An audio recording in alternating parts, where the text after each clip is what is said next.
Good afternoon, everybody.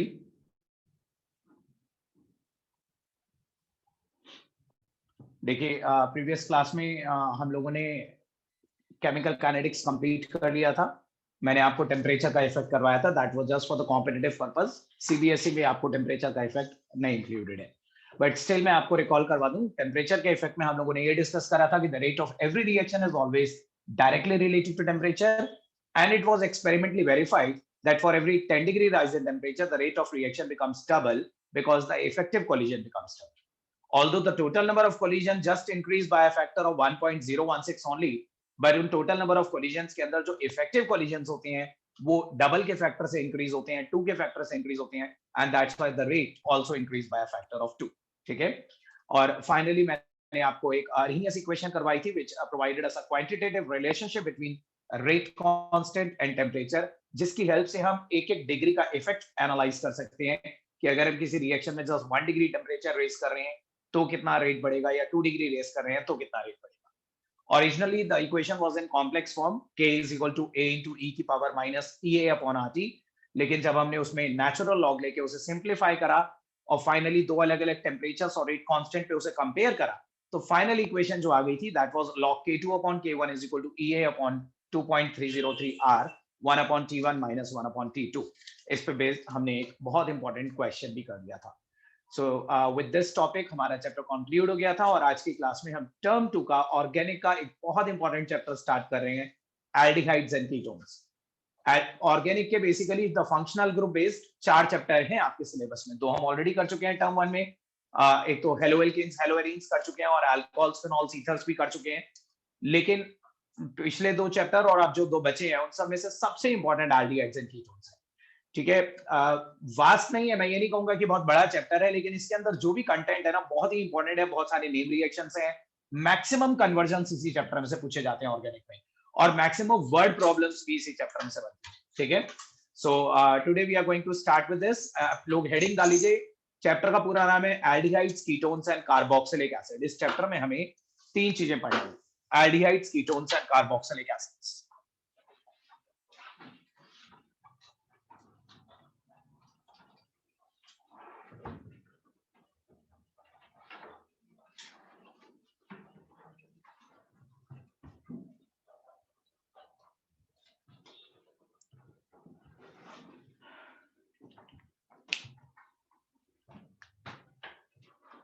देखिए, जैसे हमने जो प्रीवियस ऑर्गेनिक का चैप्टर पढ़ा था उसमें अभी आप लोगों ने 3 चीजें पढ़ी थी, अल्कोहल्स, फिनॉल्स एंड ईथर्स। और एक्चुअली अल्कोहल, फिनॉल और ईथर 3 अलग अलग फैमिलीज थी, 3 अलग अलग फंक्शनल ग्रुप्स थे।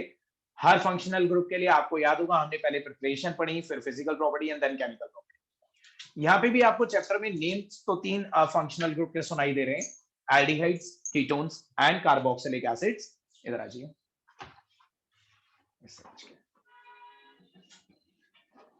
Aldehydes, ketones and carboxylic acid. लेकिन मैं आपको बता दूं कि यहाँ पे एल्डिहाइड्स एंड कीटोन्स दोनों हम एक साथ कलेक्टिवली पढ़ेंगे, because most of the chemical reactions, most of the chemical properties of aldehydes and ketones are same. ठीक है, एल्डिहाइड्स और कीटोन्स को अगर आपको याद हो, they are also called collectively called the carbonyl compounds. मालूम है आप लोगों को, कार्बोनाइल ग्रुप एक्चुअली ये होता है C double bond O group. ठीक है, और ये कार्बोनाइल ग्रुप एल्डिहाइड्स और कीटोन्स दोनों में ही प्रेजेंट होता है। ये याद रखिएगा, किसी भी ऑर्गेनिक कंपाउंड की जो प्रॉपर्टीज होती है ना, किसी भी ऑर्गेनिक कंपाउंड की जो मेन केमिकल प्रॉपर्टीज होती हैं वो उसके फंक्शनल ग्रुप की वजह से ही होती है। और ये फंक्शनल ग्रुप, ये वाला जो पार्ट है ना, ये एल्डिहाइड कीटोन दोनों में कॉमन है। देखो हम इसे ऐसे लिखते हैं, ये 2 वैलेंसीज खाली हैं, अब यहाँ पे एक जगह R एक जगह H लग जाएगा तो ये एल्डिहाइड बन जाएगा, और दोनों जगह R लग जाएगा तो ये कीटोन बन जाएगा। लेकिन this functional group, this part of the functional group is common in both the cases.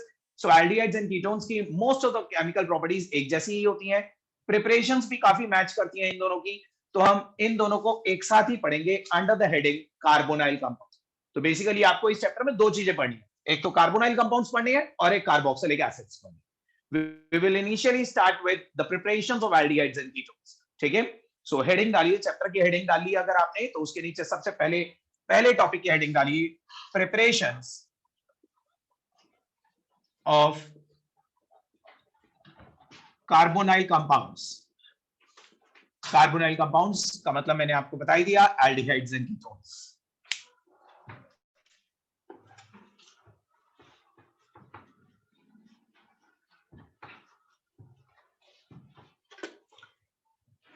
देखिए इसकी प्रिपरेशंस को ना हम अलग अलग कैटेगरीज के अंदर क्लासिफाई करेंगे। जैसे the first category, the first heading जो आपको डालनी है, पहली प्रिपरेशन जो हम करने जा रहे हैं, that is from alcohols. From alcohols. और अल्कोहल्स के अंदर हम दो पार्ट्स करेंगे, ए एंड बी।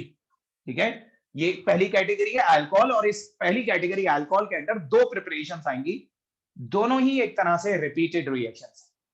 रिपीटेड इसलिए क्योंकि अल्कोहल्स वाला चैप्टर आप ऑलरेडी पढ़ चुके, और अल्कोहल्स की जो केमिकल प्रॉपर्टीज थी ना, वही एल्डिहाइड कीटोन की प्रिपरेशन बन जाएगा। ठीक है, सो देखिए एक प्रिपरेशन आपको याद होगी, फर्स्ट ए पार्ट हेडिंग डालिए, बाय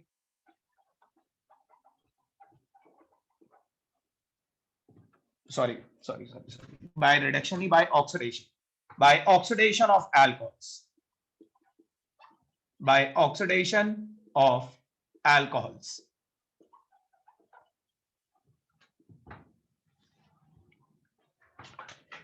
लिखिए, when alcohols are oxidized, when alcohols are oxidized, when alcohols are oxidized with either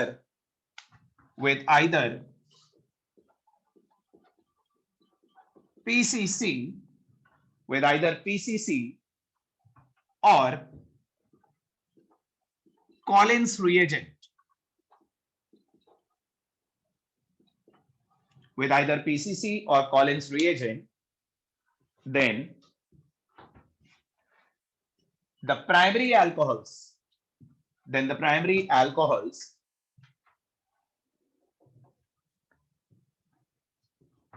are converted to aldehydes.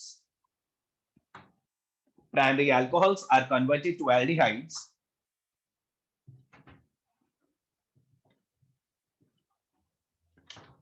while secondary alcohols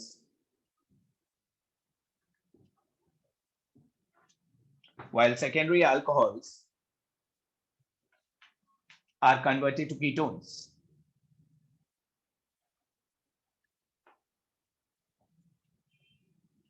Primary alcohols are converted to aldehydes while secondary alcohols are converted to ketones. देखिए, I hope आपको याद होगा, हमने जब alcohols वाला chapter पढ़ा था तो अल्कोहल्स के ऑक्सीडेशन में मैंने आपको बहुत सारे ऑक्सीडाइजिंग एजेंट्स बताए थे। पीसीसी बताया था, पिरिडीनियम क्लोरोक्रोमेट, कॉलिन्स रिएजेंट बताया था, फिर आपको जोन्स रिएजेंट बताया था मैंने, पोटेशियम डाइक्रोमेट, पोटेशियम परमैंगनेट भी बताए थे, और कॉन्सेंट्रेटेड HNO3 भी बताया था। उनमें से मैंने आपको बताया था कि पीसीसी और Collins reagent mild oxidizing agent होते हैं। माइल्ड ऑक्सीडाइजिंग एजेंट वो होते हैं जो सिर्फ H रिमूव करने का काम करते हैं। रिमूवल ऑफ हाइड्रोजन भी तो ऑक्सीडेशन होता है। ठीक है, तो ये दोनों ही रिएजेंट ऐसे हैं जो कभी भी ऑक्सीजन लगा के ऑक्सीडाइज नहीं करते, ये सिर्फ हाइड्रोजन निकाल के ऑक्सीडाइज। अगर आपको ऑक्सीजन लगाना है तो आपको KMnO4, potassium dichromate, Jones reagent जैसे ऑक्सीडाइजिंग एजेंट लेने पड़ते हैं। लेकिन अगर आपको सिर्फ हाइड्रोजन रिमूव करनी है तो फिर आपको पीसीसी, पिरिडीनियम क्लोरोक्रोमेट या कॉलिन्स रिएजेंट लेना पड़ता है। ठीक है, सो माइल्ड ऑक्सीडाइजिंग एजेंट है, ध्यान से देखिएगा। पहले देख लीजिए दोनों examples, CH3 CH2OH, this is a primary alcohol, और एक सेकेंडरी अल्कोहल का केस देखिए, CH3 CH3 बीच वाले कार्बन पे हुआ है, ये सेकेंडरी अल्कोहल। इन्हें अगर हम पीसीसी या कॉलिन्स रिएजेंट किसी से भी ऑक्सीडाइज करते हैं तो एक H ऑक्सीजन पे से और एक H अल्फा कार्बन पे से। ठीक है, फंक्शनल ग्रुप के बराबर वाला कार्बन इज अल्फा कार्बन, तो एक H यहां से निकलेगा, एक H यहां से निकलेगा, ये अंडरलाइन वाला, और C और O आपस में डबल बॉन्ड बना के अपनी वैलेंसी पूरी करेंगे, तो ये बन जाएगा इस केस में CH3 CH double bond O aldehyde. ठीक है, लेकिन इस केस में जब O पे से एक H निकलेगा और अल्फा कार्बन पे से एक H निकलेगा तो O और C आपस में डबल बॉन्ड बनाएंगे, and that will result in the formation of ketone. ये मैंने आपको, ये this is a repeated preparation, ये हमने अल्कोहल्स की केमिकल प्रॉपर्टी में ऑक्सीडेशन वाला पार्ट करा था ना, तब भी हमने ये करा था। सो ये नोट करिए, पहली प्रिपरेशन, H का रिमूवल हुआ है, एक H ऑक्सीजन पे से निकलता है और एक H अल्फा कार्बन पे से निकलता है, और कार्बन और ऑक्सीजन आपस में डबल बॉन्ड बना के अपनी वैलेंसी पूरी करते हैं।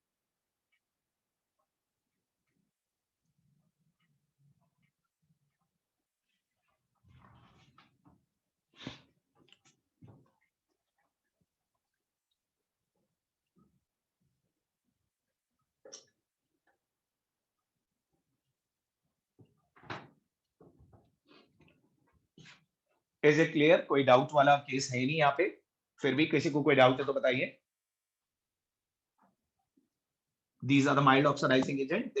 मैंने पीसीसी लिखा है एरो के ऊपर, लेकिन आप कॉलिन्स रिएजेंट भी ले सकते हैं, दोनों ऑप्शंस अवेलेबल है हमारे पास।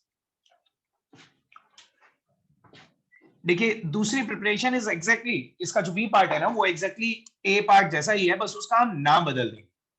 फर्स्ट स्टेप में मैंने लिखा ऑक्सीडेशन ऑफ अल्कोहल्स। अब हम बी पार्ट में हेडिंग डालेंगे by catalytic dehydrogenation, dehydrogenation of alcohols.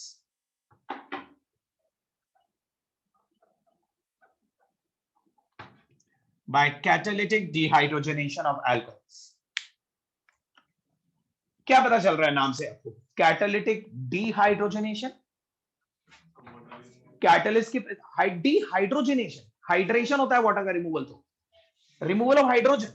अगर हाइड्रेशन होता तो वाटर का रिमूवल होता, ठीक है, बस कैटलिस्ट की प्रेजेंस में हाइड्रोजन का रिमूवल होगा। देखिए यहां पे भी अगर आप ध्यान से देखो तो हमने हाइड्रोजन का रिमूवल ही तो करा है, एक O पे से कैच निकला है, एक C पे से कैच निकला है, लेकिन ये हाइड्रोजन का रिमूवल हमने किसी रिड्यूसिंग एजेंट से नहीं करा, ये मतलब हमने किसी कैटलिस्ट से नहीं करा, हमने एक रिड्यूसिंग एजेंट दिया लाइक पीसीसी, ठीक है, ऑक्सीडाइजिंग एजेंट। लेकिन ये याद रखिएगा जब यही हाइड्रोजन का रिमूवल आप कैटलिस्ट की प्रेजेंस में हीट करके करते हो तो उसे कैटालिटिक डिहाइड्रोजनेशन कहते हैं।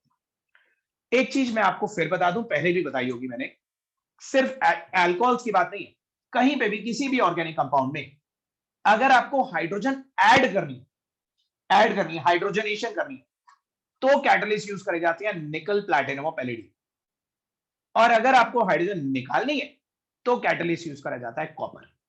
कॉपर की प्रेजेंस में हमेशा डिहाइड्रोजनेशन होती है और प्लैटिनम, निकल और पैलेडियम की प्रेजेंस में हाइड्रोजनेशन, सही है। सो अभी हम कैटालिटिक डिहाइड्रोजनेशन करेंगे तो हम कॉपर की प्रेजेंस में हीट करेंगे। एक स्टेटमेंट लिखिए, when alcohols are heated to about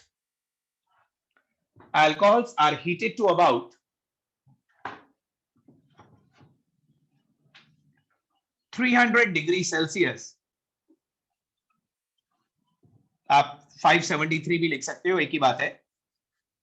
300 degree Celsius means 573 kelvin. So when alcohols are heated to about 300 degrees Celsius in presence of copper as a catalyst,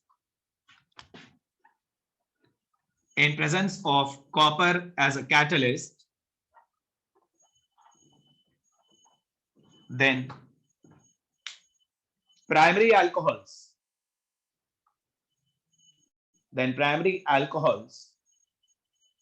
produce aldehydes.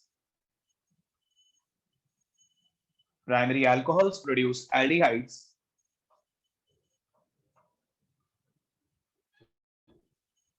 while secondary alcohols produce ketones.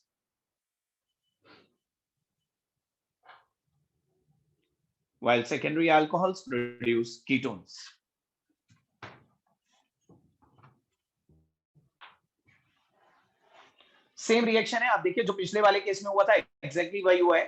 PCC ने भी यही करा था कि O पे से catch निकाला था, C पे से कैच निकाला था, बस यहाँ पे कॉपर वही चीज कर रहा है। सो बस एरो पे लिखी हुई कंडीशंस बदली हैं, otherwise reactant product are same, वही रिएक्टेंट है, वही प्रोडक्ट है, बस कंडीशंस बदली हैं।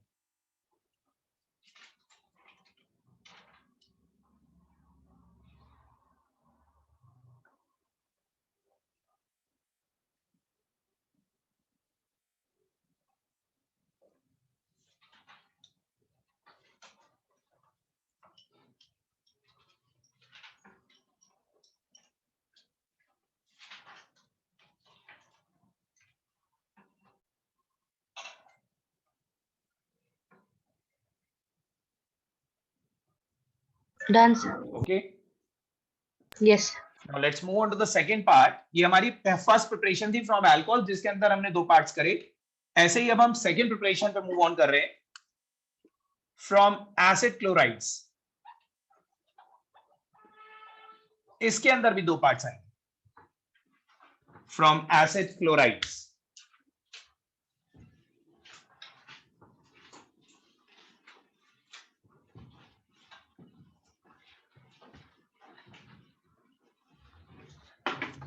From acid chlorides के अंदर A part is a name reaction called Rosenmund's reduction.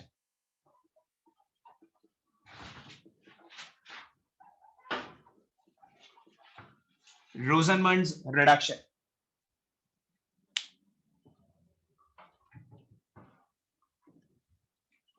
इसमें थ्योरी लिखिए. When acid chlorides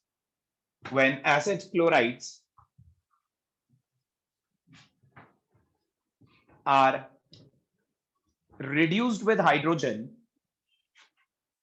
when acid chlorides are reduced with hydrogen,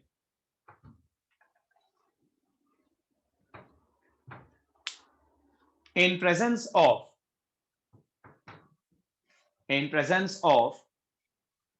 palladium poisoned with barium sulfate, palladium poisoned with barium sulfate,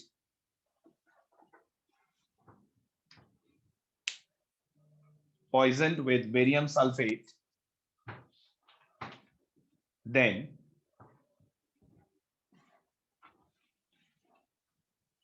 they are converted to aldehydes.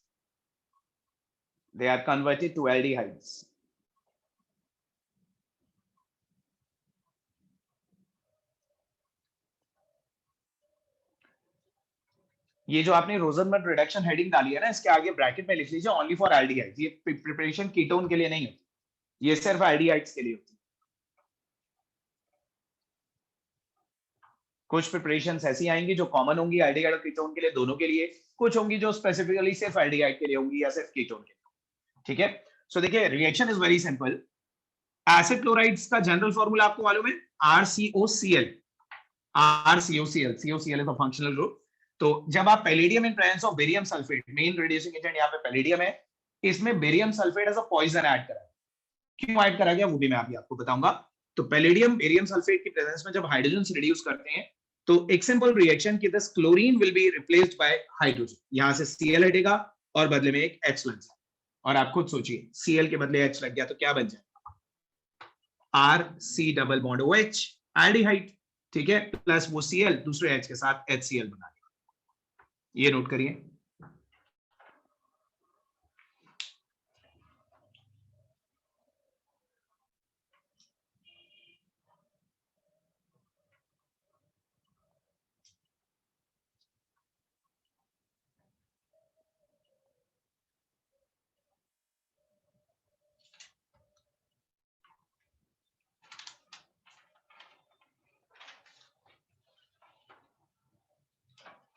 Okay.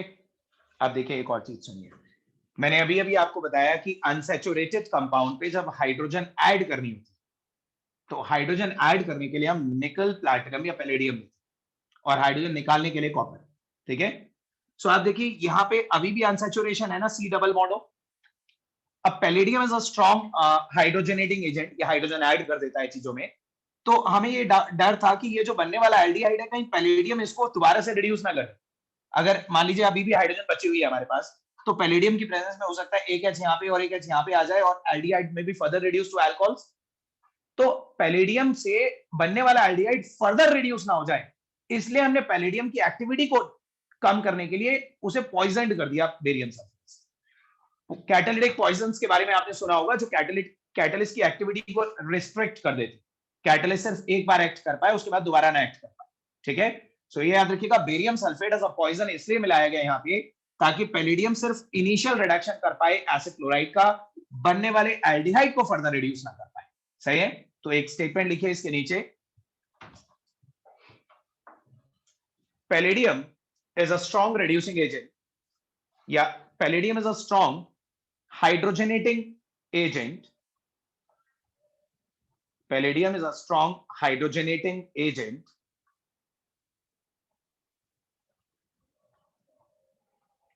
which may further reduce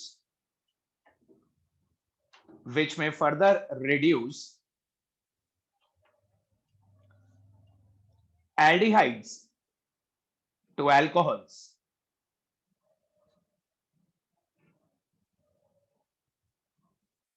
Therefore,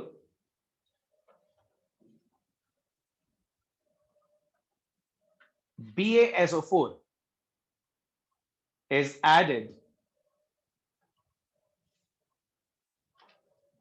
to poison it, is added to poison it in order to inhibit its further activity, in order to inhibit its further activity.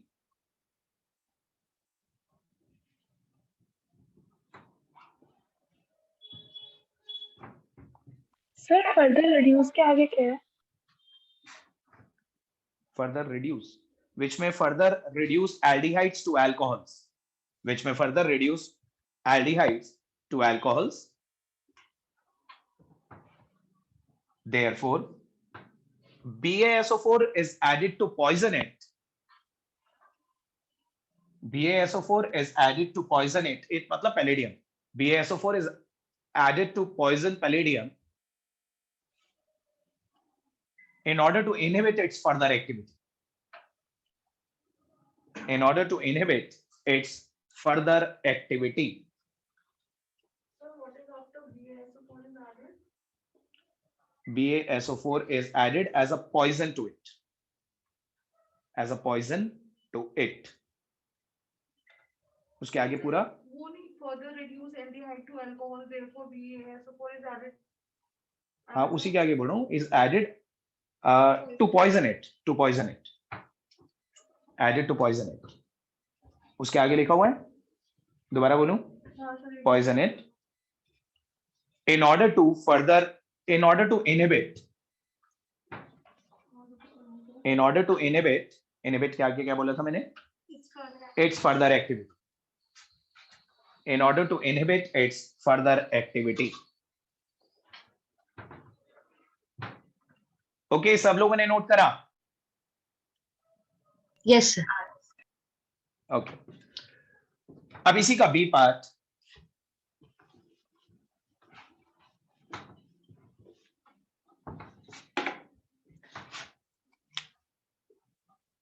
B part में लिखिए by using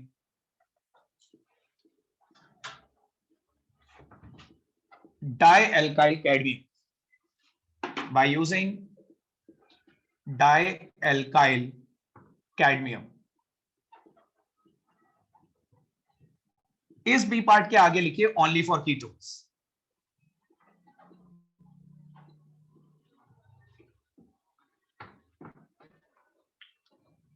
acid chlorides के अंदर हम दो parts देख रहे हैं. First part में एसिड क्लोराइड से हमने रोजोम रिडक्शन देखा जो स्पेसिफिकली एल्डिहाइड्स बनाने के लिए था. अब उसी एसिड क्लोराइड से एक पार्ट हम देखेंगे बाय यूजिंग डाइल्काइल कैडमियम. ये एक रिएजेंट होता है जो कीटोन बनाने के काम आता है. लिखिए इसमें when acid chlorides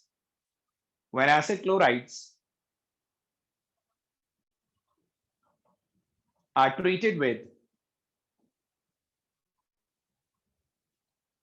dialkyl cadmium,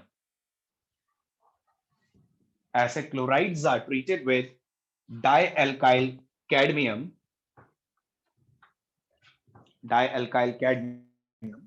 then ketones are obtained.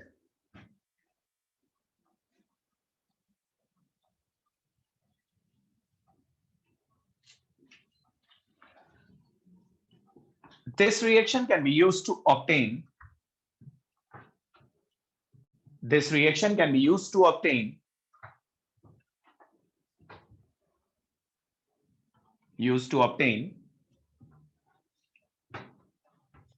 both symmetrical as well as unsymmetrical ketones. Both symmetrical as well as unsymmetrical ketones.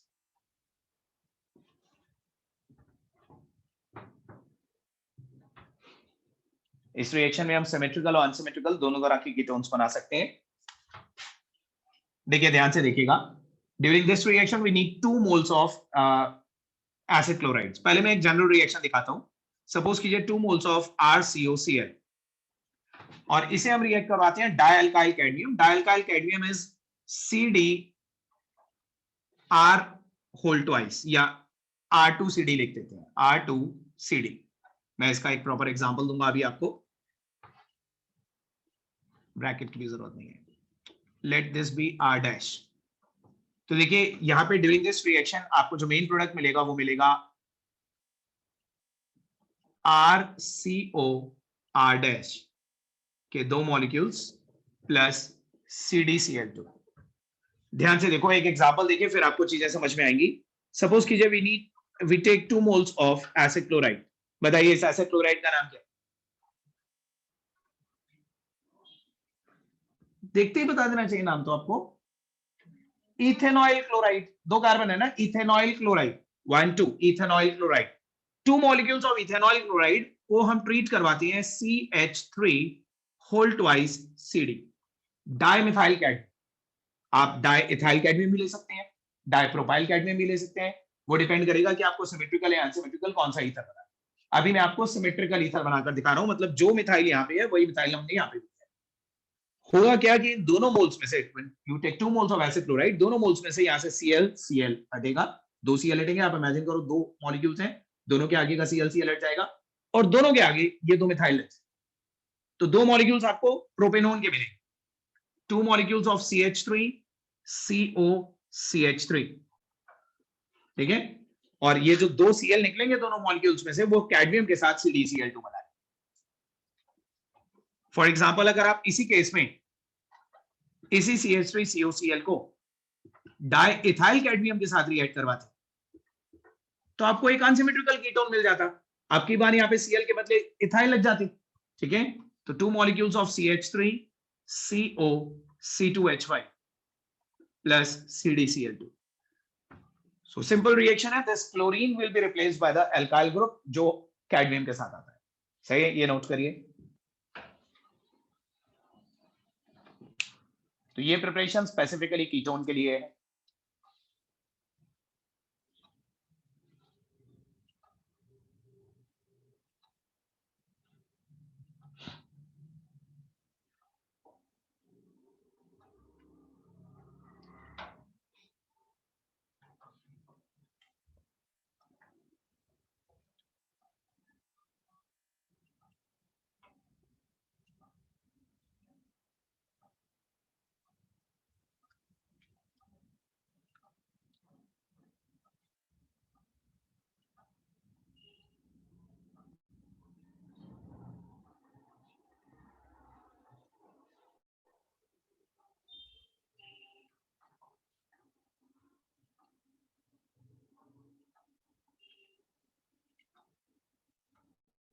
Done.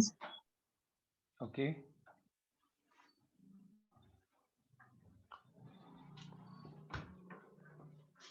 अब तक मैं आपको 4 प्रिपरेशंस करवा चुका हूं 2 हेडिंग्स के अंदर। फ्रॉम अल्कोहल से हमने 2 पार्ट देखे, फ्रॉम एसिड क्लोराइड से 2 पार्ट देखे। अब जो हम थर्ड प्रिपरेशन करने जा रहे हैं सिंपल है, आप लोगों की पढ़ी हुई प्रिपरेशन है, पढ़ा हुआ रिएक्शन है, लेकिन उसकी हम प्रैक्टिस करेंगे क्योंकि उस पे बेस्ड कंफर्म क्वेश्चंस आपको ना सिर्फ बोर्ड्स में पूछे जाएंगे बल्कि आपके कॉम्पिटिटिव एग्जाम के पॉइंट ऑफ व्यू से भी वो बहुत इंपॉर्टेंट प्रिपरेशन है।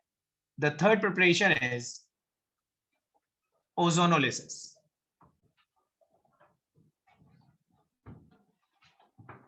ओजोनोलिसिस क्लास 11th में भी पढ़ा था आप लोगों ने, याद है? इस समय भी याद है आप लोगों को ओजोनोलिसिस क्या होता था? एवरीबॉडी चलिए लिखिए, याद आ जाएगा, बड़ा सिंपल है। एक एग्जांपल देखोगे ऐसे आप, थोड़ा याद है। ठीक है, लिखिए। when alkenes are treated with ozone, when alkenes are treated with ozone,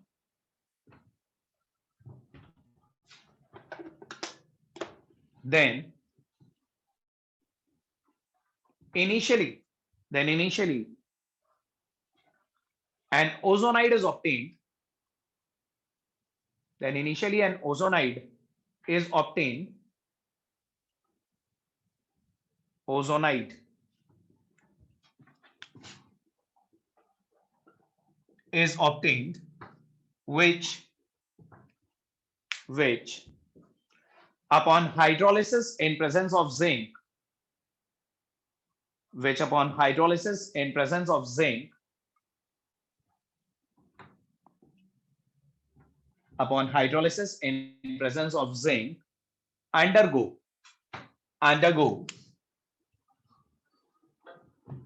a Y cleavage, undergo a Y cleavage to produce aldehydes or ketones. Y cleavage to produce aldehydes or ketones.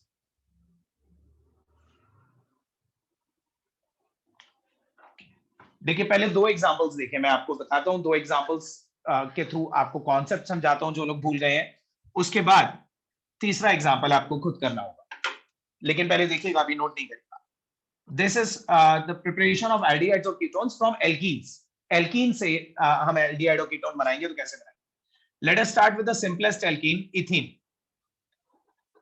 अगर हम इस ethene को ozone से react करवाते हैं, देखो ozonolysis word is a combination of two terms. Ozone word ozone के लिए यूज करा जा रहा है, लिसिस मींस ब्रेकिंग। जनरली आप लोगों को पता है कि एल्कीन्स एडिशन रिएक्शन अंडरगो करते हैं, उनमें एक पाई बॉन्ड टूटता है और पाई बॉन्ड टूटने पे दोनों कार्बन पे एक एक चीज आके ऐड हो जाती है। But ozonolysis not addition reaction. Ozonolysis एक तरह का एडिशन रिएक्शन नहीं है, it is actually kind of reaction जिसमें जो कार्बन कार्बन डबल बॉन्ड है ना, वो दोनों ही टूट जाएंगे, सिग्मा भी और पाई भी। मॉलिक्यूल पूरा दो पार्ट्स में स्प्लिट हो जाए, that's why we are using the term lysis. Lysis means complete breaking, ठीक है? तो ये याद रखिएगा, यहाँ पे सिर्फ सिग्मा पाई बॉन्ड नहीं टूटेगा, सिग्मा बॉन्ड भी टूट जाएगा, कार्बन कार्बन की ये दोनों बॉन्ड टूट जाएंगे। एंड जस्ट इमेजिन करो कि अगर ये दोनों ही बॉन्ड टूट गए तो दोनों कार्बन की दो दो वैलेंसीज कम हो जाएंगी। उन दो वैलेंसीज को पूरा करने के लिए, बीच में से जो डबल बॉन्ड टूटा उसकी वैलेंसीज को पूरा करने के लिए ओजोन इन दोनों कार्बन के बीच में इस तरह का एक साइक्लिक स्ट्रक्चर बना लेगा, जिसे आप बोलते हो ओजोनाइट। आप देखिए कार्बन ने सामने से डबल बॉन्ड तोड़ा था, लेकिन उसके बदले एक बॉन्ड उसने ऊपर वाले ऑक्सीजन से बना लिया, एक नीचे वाले ऑक्सीजन से बना लिया, तो कार्बन की वैलेंसी फिर पूरी हो गई। तो इनिशियल स्टेप में ये होगा कि जो भी आप एल्कीन ले रहे हैं उसमें कार्बन कार्बन का sigma as well as pi bond दोनों टूटेंगे, और कार्बन जो कार्बन डबल बॉन्ड बना रहा था वो साइक्लिकली ओजोन के थ्रू एक ओजोनाइट बनाने के लिए जुड़ जाएगा। अब जब आप इस ओजोनाइट को जिंक की प्रेजेंस में वाटर से हाइड्रोलाइज करेंगे, तो इस मॉलिक्यूल पे, इस ओजोनाइट पे वाई क्लीवेज होगी। वाई क्लीवेज का मतलब है वाई की शेप में क्लीवेज होगी। देखिए एक ये बॉन्ड टूटेगा, एक ये बॉन्ड टूटेगा, एक ये बॉन्ड टूटेगा, ये वाई क्लीवेज बोलते हैं, वाई की शेप। मतलब एक ये वाला बॉन्ड टूटेगा, एक ये वाला बॉन्ड टूटेगा, एक ये वाला बॉन्ड टूटेगा। एंड नाउ जस्ट इमेजिन कि अगर ये कार्बन अपने ऊपर वाले ऑक्सीजन से बॉन्ड तोड़ता है, तो अपनी वैलेंसी पूरी करने के लिए इस नीचे वाले ऑक्सीजन से डबल बॉन्ड बनाएगा, यहां डबल बॉन्ड बन जाएगा और ये CH2 डबल बॉन्ड O अलग हो जाएगा। CH2 double bond O can also be written as HCHO। ये देखिए CH2 डबल बॉन्ड O है ना। इसी तरह से ये कार्बन अपने ऊपर वाले ऑक्सीजन से बॉन्ड तोड़ रहा है, तो ये भी नीचे वाले ऑक्सीजन से डबल बॉन्ड बना लेगा यहाँ पे, तो एक और मॉलिक्यूल HCHO का 2 मोल्स। और ये ऑक्सीजन जो दोनों तरफ से टूटा है, बीच में से अलग हो गया हो, ये ऑक्सीजन इस Zn के साथ ZnO साइड प्रोडक्ट, ठीक है? एक बार और देखिए, एक एग्जांपल और देखो, आपको वैसे चीजें याद आ गई होंगी, आपने क्लास 11 में पढ़ा था। Let us consider another alkene CH3CH double bond CH2, ये वाला एल्कीन ले लेते हैं। इसे जब हम ओजोन से रिएक्ट करवाएंगे तो इनिशियली एक ओजोनाइट बनेगा। देखो आपको इस वाले सिग्मा बॉन्ड को तो टच भी नहीं करना, ये तो जैसा है वैसा ही रहेगा, बस जहां पे डबल है ना वो सिग्मा और पाई तोड़ देंगे। CH3CH2, यहां से डबल बॉन्ड टूटा और यहां पे एक ओजोनाइट बन गया।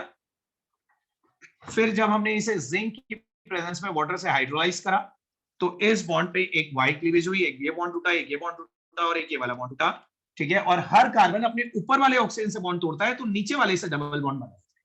अब ये आप सब लोग बताइए, जब यहां डबल बॉन्ड बनेगा तो ये लेफ्ट से क्या अलग हो रहा है?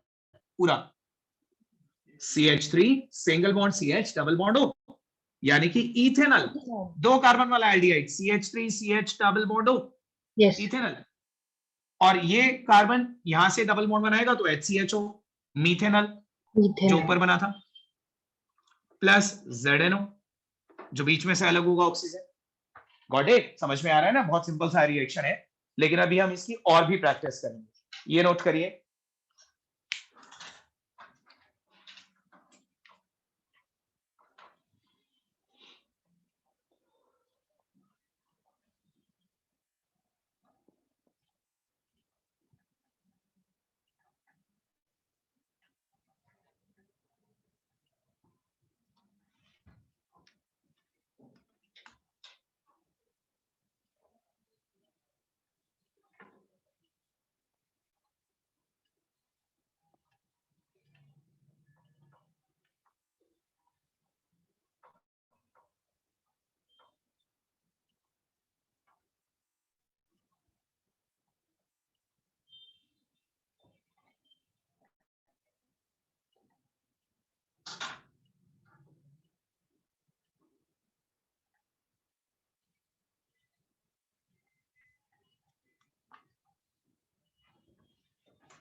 ये आपको शायद नजर नहीं आ रहा, ऑनलाइन जो स्टूडेंट्स हैं, HCHO, इसी के आगे एक HO लिखा है, मैंने अभी ध्यान दिया।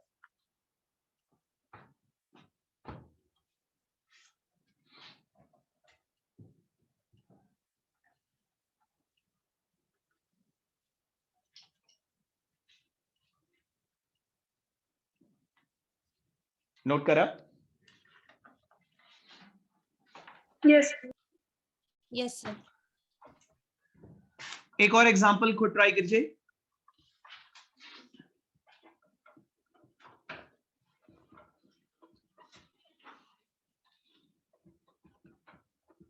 Let us consider this alkene. कोई IUPAC नेम बताइए जरा मुझे इस एल्कीन का। इसका ओजोनोलिसिस करना है आपने, इसमें आपकी बार 2 डबल बॉन्ड। हैंड रेस करिए, कौन बताएगा इसका नाम?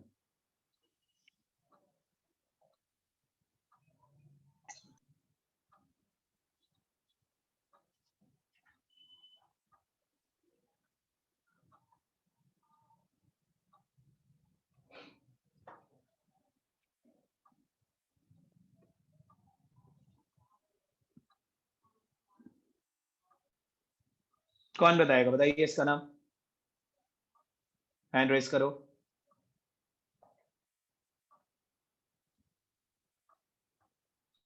So just a second. Ananya, कुछ चीजें होती है जो हम एक्सपेक्ट नहीं करते, इतनी ब्लंडर जैसी मिस्टेक्स। आपने बोला 1,1 डाइमेथाइल, एक लॉजिकल चीज सुनिए और सब लोग ध्यान से सुनिए। 1 पे कभी मिथाइल नहीं हो सकता, क्योंकि कार्बन नंबर 1 मतलब कॉर्नर वाले कार्बन पे मिथाइल।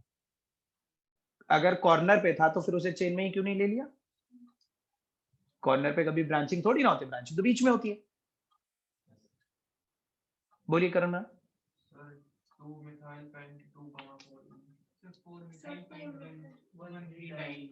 दोबारा बोलो। Propane. Yes, sir. एक चांस और दे रहा हूं, कौन बोलेगा बताइए जल्दी। कौन बोलेगा? श्रेया बताओ।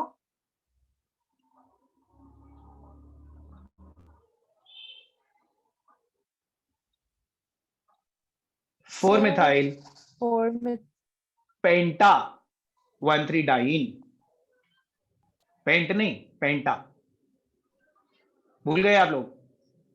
सुन के याद आ रहा है कि ये भूल गए यानी? पहले बताइए। जब डबल बॉन्ड 2 बार आता है तो वर्ड रूट के आगे ए लगता है। ब्यूट डाइन नहीं बोलते, ब्यूटाडाइन बोलते। पेंट डाइन नहीं बोलते, पेंटाडाइन बोलते। ठीक है, तो दिस इज 1।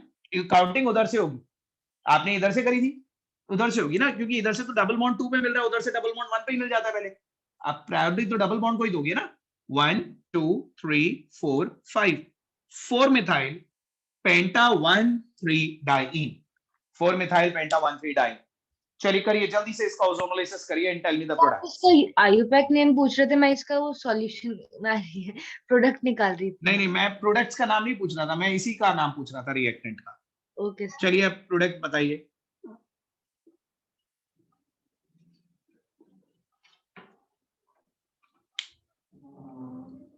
और मुझे बताइएगा किस किस को ओजोनोलाइसिस करने में डाउट है इसमें।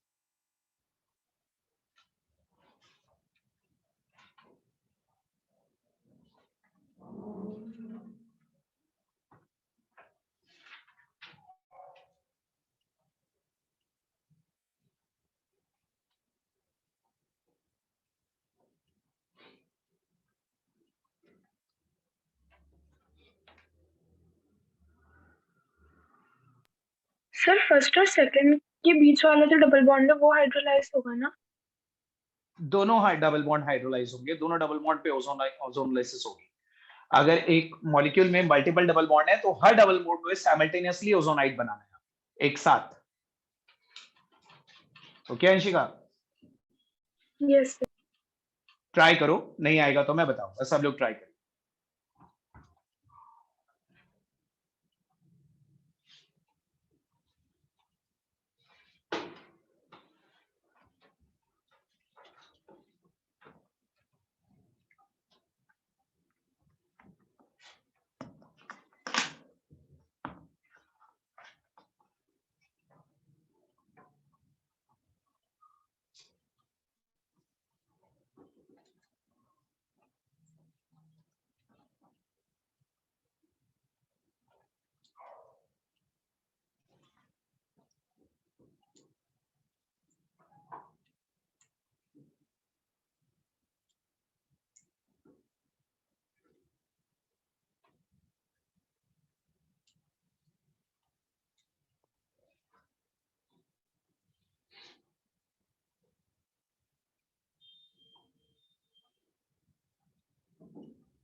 करा? किसको डाउट है बताइए? डाउट किसको है? कार्तिक हो गया डाउट है? विशेष आपको भी डाउट है? और किसी को? मृणालिनी डाउट है? देखो देखो, मैं पहले तो यही एल्कीन, सब लोग इधर देखो, सेम एल्कीन मैं यहाँ पे बना रहा हूँ, फिर उसी में इरेज करके दिखाऊंगा आपको प्रोडक्ट्स।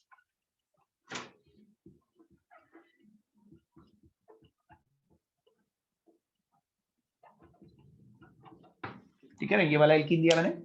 आपको क्या करना है, एक तो ये वाला डबल बॉन्ड ब्रेक करना था, और इस डबल बॉन्ड की जगह एक ओजोनाइड तो यहाँ पे ये दिखाना था। साइमल्टेनियसली इसी स्ट्रक्चर में ये डबल बॉन्ड भी ब्रेक करना था और यहाँ पे भी एक ओजोनाइड दिखाना था। पहले तो ये ओजोनाइड चेक करिए, ठीक है ना, ओजोनाइड तक समझ में आया। फिर इस पे आपको वाई क्लीवेज करनी थी, ZnH2 दोनों जगह। देखिए यहाँ पे भी एक वाई क्लीवेज होगी, यहाँ पे भी एक वाई क्लीवेज होगी। और वाई क्लीवेज में कॉन्सेप्ट बड़ा सिंपल है कि हर कार्बन अपने ऊपर से बॉन्ड तोड़ेगा तो नीचे वाले ऑक्सीजन से डबल बॉन्ड बनाएगा। देखिए अगर ये कार्बन अपने नीचे वाले ऑक्सीजन से डबल बॉन्ड बनाता है, यहाँ पे याद रखिएगा इस कार्बन पे पीछे 2 मिथाइल ऑलरेडी लगे हुए हैं, यहाँ पे डबल बॉन्ड बना रहा है, तो ये क्या अलग हो रहा है, ये वाला पोर्शन पूरा propane two CH3 C double bond O। Shreya propane में 2 नहीं लगता, प्रोपेन 2 ऑन मत बोलिए इसे, प्रोपेनोन है। यस यस, हाँ, छोटी छोटी मिस्टेक्स मत करा करिए, दिस इज प्रोपेनोन, ठीक है, ये बनेगा, ये आया समझ में सबको? ठीक है, एकदम कॉर्नर वाला कार्तिक आप बताओ क्या बना ये? HCHO, ठीक है, HCHO। विशेष आप बताओ बीच में से क्या अलग हो रहा है, ये सेंटर में से? एक सेकंड रुकिए, मेरे को बार बार कंफ्यूजन हो रहा है, मैं एक्स्ट्रा आपके रेंज से बाहर जा रहा हूं, अब मैं ध्यान रखूंगा। ये मैंने साथ में HCHO लिखा है,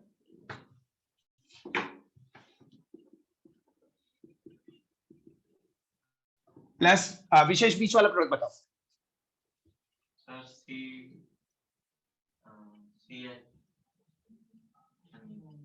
ये कार्बन इस ऑक्सीजन से डबल बॉन्ड बनाएगा CHO, ये कार्बन इस ऑक्सीजन डबल बॉन्ड बनाएगा CHO, लेकिन ये बीच में से तो जुड़े हुए हैं, तो पूरा बोलो बोलो क्या बना, बोल दो ना। अगर ये बीच में से 2 अलग अलग होते ना तो हम बोलते 2 CHO बने, ये तो बीच में जुड़े हुए हैं तो CHO बना, रेदर देन सेइंग कि 2 CHO का निकाल कर 2 अलग अलग CHO, आप उसे बीच में से तोड़ना तोड़ रहे हो। ये बना है CHO, ये 3 प्रोडक्ट्स बने हैं। आया, खुशी समझ में आया या नहीं आया? ठीक है, CH double bond O, single bond CH double bond O, इसका नाम होगा, क्या नाम होगा इसका? Ethane dial, ethane dial, this is ethane dial, ठीक है, propanone, and this is methanol, plus ZNO भी बनेंगे, 2 मॉलिक्यूल्स ऑफ ZNO।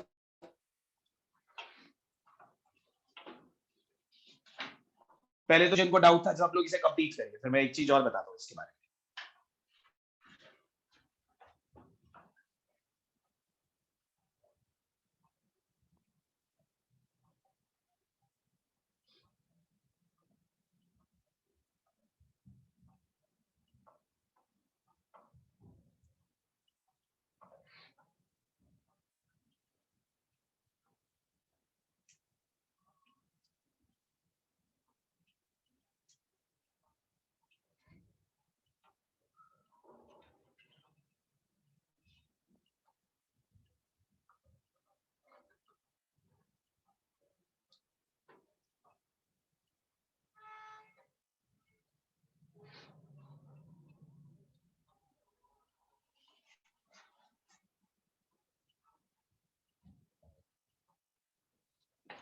करा नोट, सबको समझ में आ गया?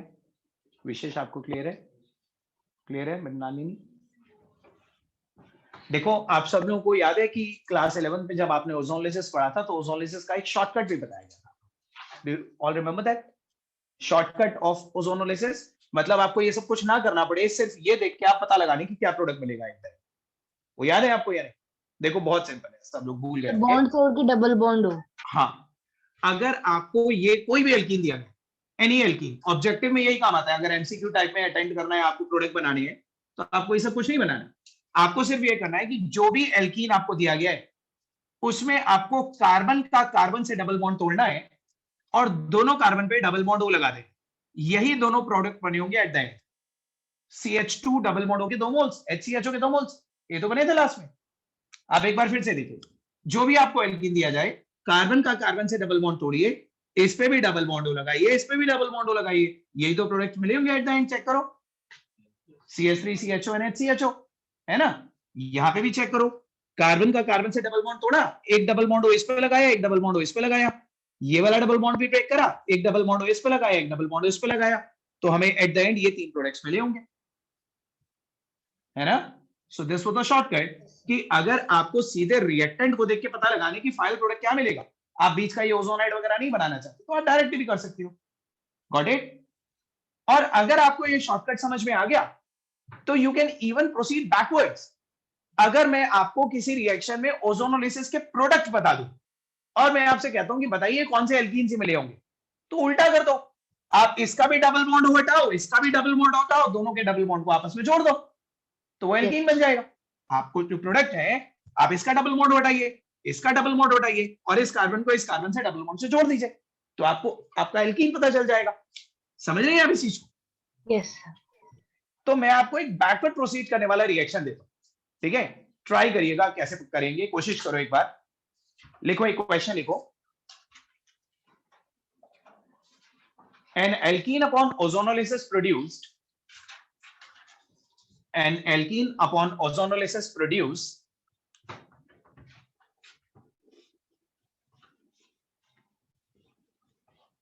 propanol and propanone, propanol and propanone. Identify the alkene.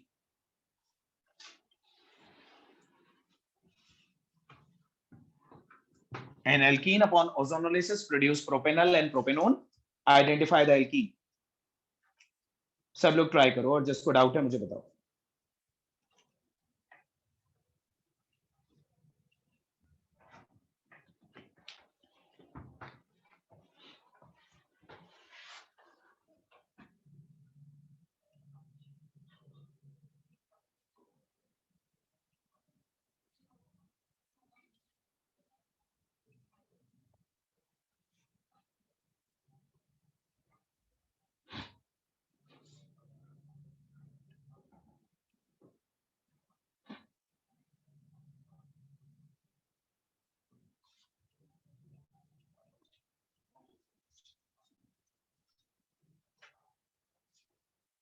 तो क्या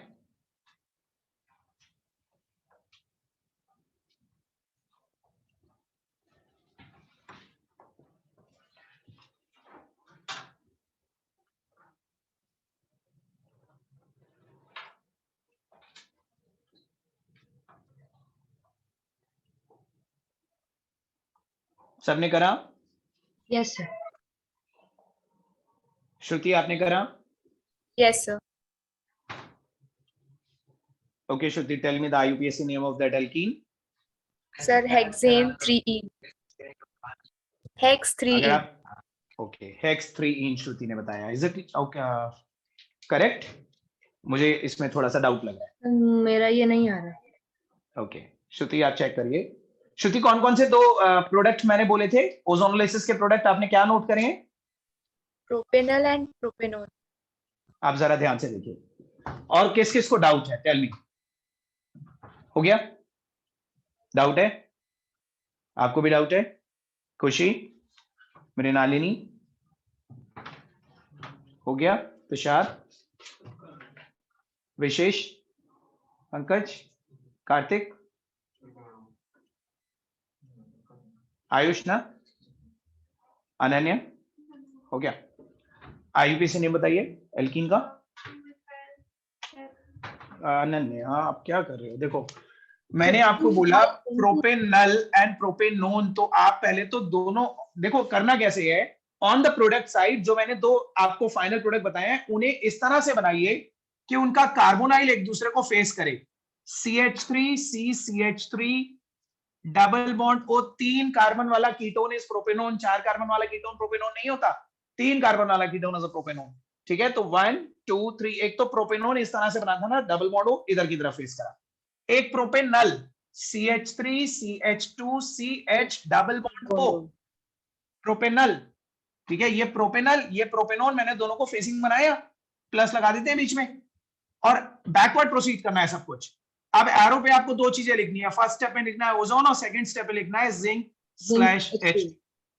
अब आपको ये डबल बॉन्ड हटाना है, ये डबल बॉन्ड हटाना है और इन दोनों कार्बन को आपस में ज्वाइन कर देना है डबल बॉन्ड के थ्रू।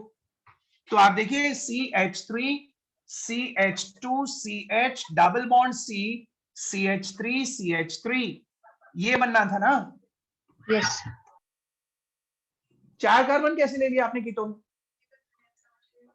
मैंने तो प्रोपेनॉन बोला था, ठीक है। तो बताइए क्या IUPAC नेम है? आप बताओ, अभी भी किसको नहीं समझ में आया? मृणालिनी थोड़ा डाउट है? देखो एक बार फिर देखो, मैंने सबसे पहले जो भी दो प्रोडक्ट दिए, प्रोपेनल एंड प्रोपेनॉन, पहले तो आपको वो क्लियर होने चाहिए। प्रोपेनल मतलब 3 कार्बन वाला aldehyde CH3 CH2 CH double bond O। Propanone मतलब 3 कार्बन वाला कीटोन, ठीक है। तो CH3 C double bond O CH3, ketone हमेशा बीच में लगता है ना, कॉर्नर पे तो आता नहीं है। तो मैंने दोनों को इस तरह से फेस टू फेस बनाया और मैंने बैकवर्ड प्रोसीड करने में यही बताया ना कि इसका भी ओ हटाएंगे, इसका भी ओ हटाएंगे, दोनों कार्बन को आपस में डबल बॉन्ड के थ्रू जोड़ देंगे। तो देखिए मैंने ये दोनों हटाए और इन दोनों के बीच में आपस में एक डबल बॉन्ड बना दिया। ये एल्कीन रहा होगा जिसका ओजोनोलाइसिस करने पे आपको वो दो प्रोडक्ट्स मिले। थोड़ा सा भी डाउट है, अभी मैं और प्रैक्टिस करवाऊंगा, लेकिन है डाउट अभी या क्लियर हो गया सबको? अनन्या, सिंगल, अंशिका, कृपा, ओम, ऋषभ, सबको क्लियर है? ओके, चलिए एक और एग्जांपल देता हूं, ये वाला नोट कर लीजिएगा जिसको डाउट था। An alkene upon ozonolysis produce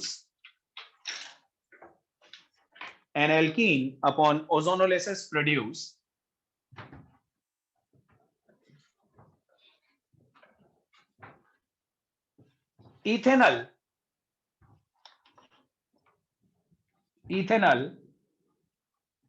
as the only product. Ethanol as the only product.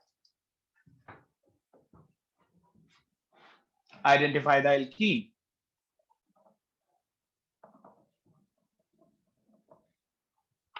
अब वो लोग हैंड रेज करेंगे जिन्हें डाउट है। Identify the alkene.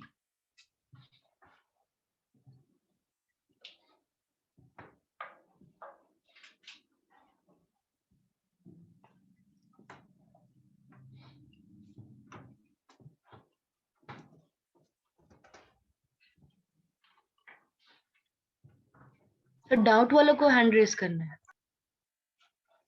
हाँ, पहले तो ये बताइए जिसको डाउट है। ओके।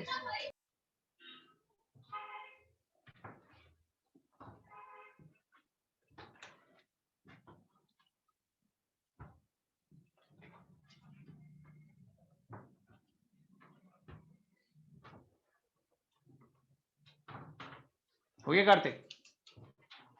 डाउट है? हो गया?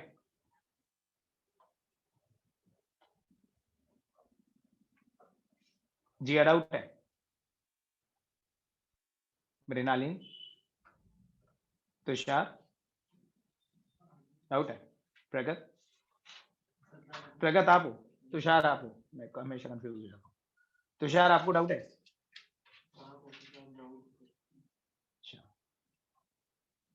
हो गया? Nikhil, Ayush?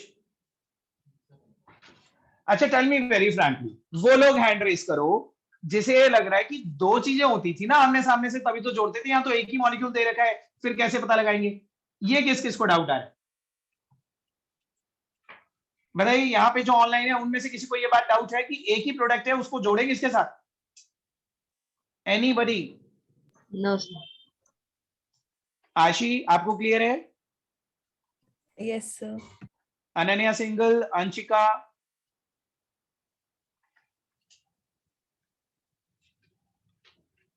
Ananya, Yes, sir. Sir, ये concept तो clear है पर आंसर नहीं पता। आंसर देखना। मतलब आपको डाउट है? Yes, sir. शौर्य, सर डाउट है। देखो ये तो फैक्ट है ना कि ओजोनोलिसिस में जो भी एल्कीन लिया जाता है वो बीच में से स्प्लिट तो होता ही है। आपको एटलीस्ट 2 प्रोडक्ट्स तो मिलने ही चाहिए, तभी तो उनका डबल बॉन्ड हटा के आपस में जोड़ोगे। लेकिन अगर आपको थ्योरेटिकली ये कहा जा रहा है कि ethanol as the only product, तो आप मान लीजिए कि दोनों ही मोल इथेनॉल के होंगे, दूसरा भी इथेनॉल ही होगा, इथेनॉल प्लस इथेनॉल। अगर हमें 2 इथेनॉल मिलेंगे तो भी तो हम थ्योरेटिकली किसी को यही बोलेंगे कि हमें सिर्फ इथेनॉल मिला, ठीक है। तो take the other molecule as ethanol also, ठीक है, दूसरा भी इथेनॉल ले लीजिए। अब करिए जरा, जिसको ये डाउट था कि दूसरा क्या जोड़े, 2 इथेनॉल फेस टू फेस एक दूसरे के सामने इस तरह से रखिए कि डबल बॉन्ड ओ फेस करे। Ethanol is CH3CH double bond O, दूसरा भी CH3CH डबल बॉन्ड O। दोनों ही मॉलिक्यूल इथेनॉल के ले लेते हैं, फेसिंग उनका जो कार्बोनाइल है वो एक दूसरे को फेस करते हुए, एरो पे ओजोन और सेकंड एरो पे Zn/H2O, और दोनों का डबल बॉन्ड आपस में हटाया और दोनों को आपस में ज्वाइन कर दिया।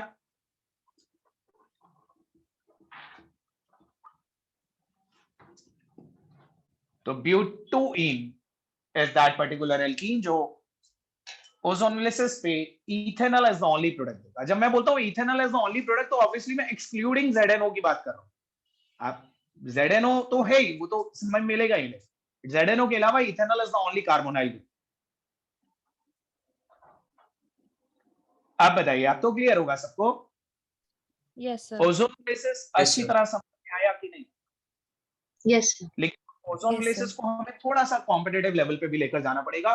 रिएक्शन सब कुछ यही रहेगा, लेकिन इसमें कॉम्पिटिटिव लेवल पे किस टाइप का क्वेश्चन पूछा जा सकते हैं, किस टाइप के कॉन्सेप्ट्स आते हैं, वो मैं और नेक्स्ट क्लास में आपको कंटिन्यू करवाऊंगा और हम आगे प्रिपरेशंस कंटिन्यू करेंगे। आज आप लोग इतना ही कर दीजिए। Good evening everybody. Good day sir. Good evening sir. Thank you, sir.